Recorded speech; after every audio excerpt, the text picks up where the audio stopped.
Well, joining us now is Rashmi Dube. She is a lawyer and businesswoman who works with small businesses on this issue. How big a problem is this for small and medium businesses?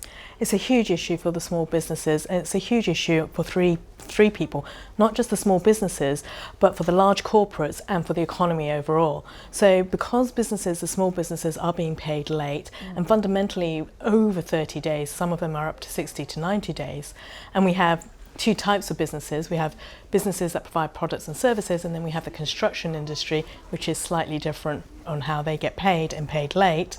But you're looking at 2.5 billion for the economy. That's how much we're losing. So any day in February, for instance, the small businesses are paid £23,000 less than what they should be paid. And what's interesting is actually it's the larger corporates that are not paying the small businesses. So the small business has no power to negotiate the terms, and you have certain supermarkets, for instance, that are saying, well, actually, I know our terms are 30 days to pay you, but if we pay you on 30 days, we get a 10% discount. And it just doesn't make any sense. And what effect does this have on a business that's just trying to keep afloat?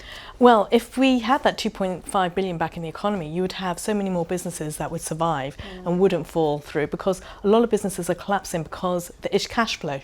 They just don't have the cash flow.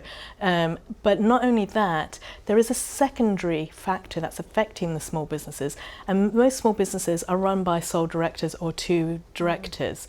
And it's the mental health. Have they got the money to pay the wages of maybe a handful of employees? Have they got any money to pay themselves and pay their mortgage and put food on the table? I mean, it must be an incredibly stressful thing, not only just trying to run a small business, but as you say, having all these other dynamics, which could actually make a small business sink or swim. Yeah, because they have to pay suppliers. So they may have ordered, let's just say, printing material, for example.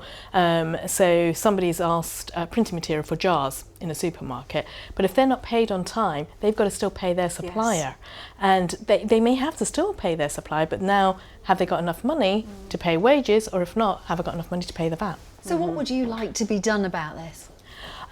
We need to fundamentally change the law and how it's working. It's not strong enough, it doesn't have enough teeth. So we need to change how businesses are getting paid. But I think fundamentally we need to sit down with these larger organisations, the larger corporates, and say, we understand you're struggling yourself in paying on time, but how can we make it easier? And actually the pay and prompt payment doesn't work, and naming and shaming isn't working at the moment. We need to find another way and have a conversation overall about it.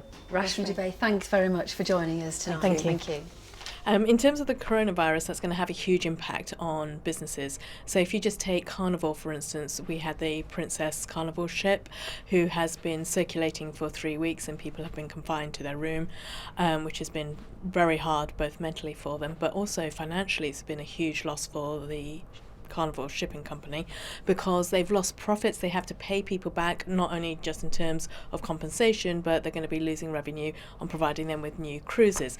Let's take manufacturing as well, and how that's been affecting. A lot of our parts come to this country for manufacturing and engineering from China. That's all been stopped. There's people not working. They're all being restricted. So at the moment, the parts that we're using, the prices are going up because we have to source them from other places, and that's causing a huge problem, because at the moment the companies are absorbing them, particularly in Yorkshire where we have a large manufacturing and engineering source, but at some point the buyer is going to have to take up that extra cost. Today's been an absolutely amazing experience. I really thank you, ITV, for inviting us.